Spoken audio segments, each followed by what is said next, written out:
दोस्तों, जब ये कॉकरोच जनता पार्टी वाले और स्टूडेंट्स वगैरह ये प्रोटेस्ट कर रहे थे जंतर मंतर पे, तो सारे टेलीविजन कैमराज इनको वहां पे फेस कर रहे थे। और बाद में पता लगा है पाकिस्तानी इंटरफेरेंस एक बात है, लेकिन पाकिस्तान में बहुत कीनली इसको फॉलो किया जा रहा था, बहुत कीनली। और इसमें दो धड़े हैं, मैं आपको बताऊंगा। एक धड़ा वो था जो कि एस्टैब्लिशमेंट का, जो कि फौज का, जो कि DGI-SPR का, एक लेगेसी टाइप का मीडिया है पाकिस्तान में, जो लगातार एक बात बोल रहा था कि अब दे वर होपिंग एक्चुअली कि फायरिंग हो जाए। दे वर होपिंग। और जब ये प्रोटेस्ट खत्म हुआ तो उनके मुंह लटके थे टेलीविजन पे। दे वर अपसेट कि हो क्या गया है। हमने तो ये उम्मीद नहीं की थी। हमारी तो उम्मीद ये थी कि वहां पे खून खराबा होगा। खून खराबा होगा, ऐसी उम्मीद कभी भी पाकिस्तान नहीं करता कि कहीं भी खून खराबा हो। ऐसी ख्वाहिशात आप लोगों की ही होती हैं। और जिस तरह से पहलगाम का वाक़या हुआ और आप लोगों ने खुल के इल्ज़ाम लगाया पाकिस्तान के ऊपर, लेकिन पाकिस्तान ने उस वक्त भी कहा था कि आप इसकी एक न्यूट्रल वेन्यू पे इसकी आप तहकीकात करवा लें, जो आप लोगों ने ना करवाई और ना आप लोग करवाएंगे, क्योंकि आप लोगों के अपने राज खुल जाएंगे। तो देखते हैं गोबर आलिया साहब और क्या फरमाते हैं। हमारी ये उम्मीद थी कि पता नहीं कितने लोगों को खत्म कर दिया जाएगा, ये उनकी उम्मीद थी। लेकिन पाकिस्तान में एक और धड़ा है जो ये कह रहा था कि काश ये पाकिस्तान में होता। दूसरा धड़ा है, वो कहता है कि डेमोक्रेसी की जीत हुई है भारत में, अकाउंटेबिलिटी की जीत हुई है, और अगर पाकिस्तान में ये होने की कोई कोशिश करता है, करने की कोशिश करता किसी भी तरीके से, तो फिर वो आदमी जिंदा नहीं बचता। दोस्तों, आज यही टॉपिक है कैप्सूल का, और मैं आपको बताना चाहता हूं, क्योंकि मैं पाकिस्तान को बहुत क्लोजली फॉलो करता हूं, तो मैं अपनी कुछ राय इस पे देना चाहता हूं, अपना व्यू आपके सामने रखना चाहता हूं। वैसे तो आपके व्यू की, आपकी राय की हम लोगों को कोई ज़रूरत ही नहीं है, ठीक है ना, क्योंकि आप सिर्फ वो नैरेटिव शेयर करते हैं जो सिर्फ भारत के हक में होता है। हक बात नहीं होती जो भारत के हक में होती है, आप सिर्फ वो नैरेटिव शेयर करते हैं।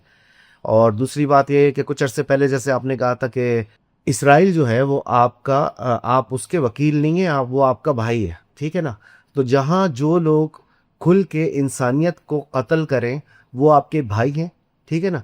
और यहाँ पे भी आप लोगों ने पूरी कोशिश की कि किसी तरीके से इस प्रोटेस्ट को तबाह करें, और पाकिस्तान के साथ तो लिंक जोड़ ही रहे हैं आप लोग मुस्तकिल इसको। तो बस ये लतीफ़े सुनते रहें और इन्जॉय करें आप लोग।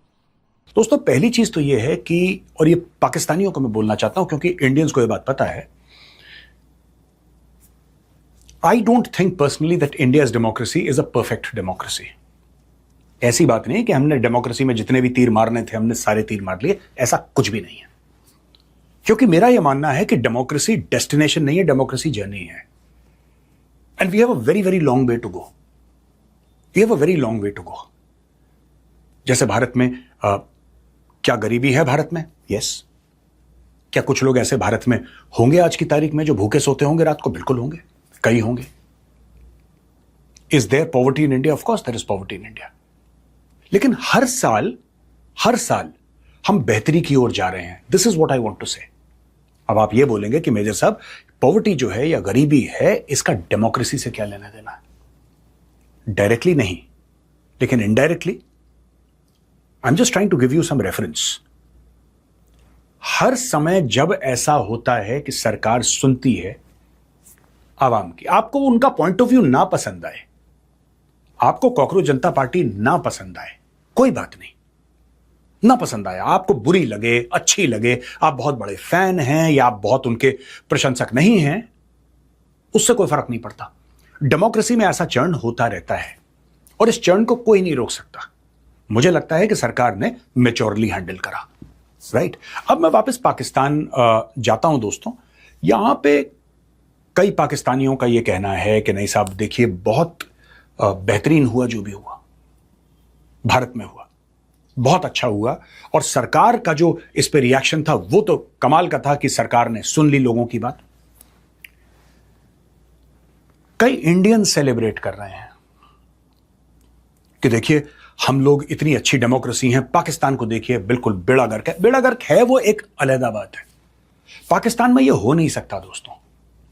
पाकिस्तान में इसलिए नहीं हो सकता क्योंकि पाकिस्तान का एक इतिहास रहा है, जो मुंह खोलता है उसके माथे पे गोली मारते हैं। आप पहले समझिए, पाकिस्तान का जो जेंजी है, ना वो डरपोक है ना वो बेवकूफ है। उसकी एक खास सिचुएशन है जिसके अंदर वो बंधा हुआ है। That Gen Z is not a fool and is not a coward, और ही और she, they are not cowards, but they know the reality of the situation. Jantar Mantar पे इंस्टीट्यूशंस भेज रहे हैं स्टूडेंट्स को कि जाओ तुम प्रोटेस्ट करो, ये अच्छी बात है। फिल्म स्टार्स बीच में आ रहे हैं, एक आता कोई क्रिकेटर कुछ बोल रहा है, मां बाप अपने बच्चों से कह रहे हैं कि नहीं बेटा, अपने फ्यूचर के लिए तुम जाके प्रोटेस्ट करो। क्यों कर रहे हैं? वो इसलिए कर रहे हैं क्योंकि उनको पता है कि एक रेड लाइन है जो गवर्नमेंट कभी क्रॉस नहीं करेगी। जब तक एक्सट्रीम वायलेंस ना हो जाए, एक्सट्रीम वायलेंस ना हो जाए, सरकार गोलियां नहीं चलवाएगी। उनको ये सब पता है, they know that very well. और एक कॉन्फिडेंस है सिस्टम में। सिस्टम कैसा भी हो, सिस्टम धीरे चले, सिस्टम कभी कभी आपको ऐसा लगे कि फेल हो गया है, लेकिन सिस्टम चलता है। और सिस्टम सही डायरेक्शन पे चलता है, चाहे उसकी स्पीड 100 की ना हो, 25, 30, 50 की हो। Only 50 kilometre per hour, not 100। लेकिन सिस्टम आगे की ओर बढ़ता है और बेहतर होता है। सरकार ने बहुत अच्छे से इनकी हैंडल करा जी। आप लोग जो भी इस कॉकरोच जनता पार्टी के प्रोटेस्ट को देख रहे थे, वो लोग, उन लोगों को सही अंदाज़ा है कि सरकार ने इसको सही से हैंडल करा है या नहीं करा है। खैर, इनकी बकवास तो चलती रहेगी, लेकिन आगे मेरा नहीं ख्याल कि इस वीडियो को ज़्यादा देखना चाहिए। और तो बस आप लोगों से गुजारिश है कि हमारे चैनल को सब्सक्राइब करें, और अगर वीडियो पसंद आती है तो लाइक और शेयर करें।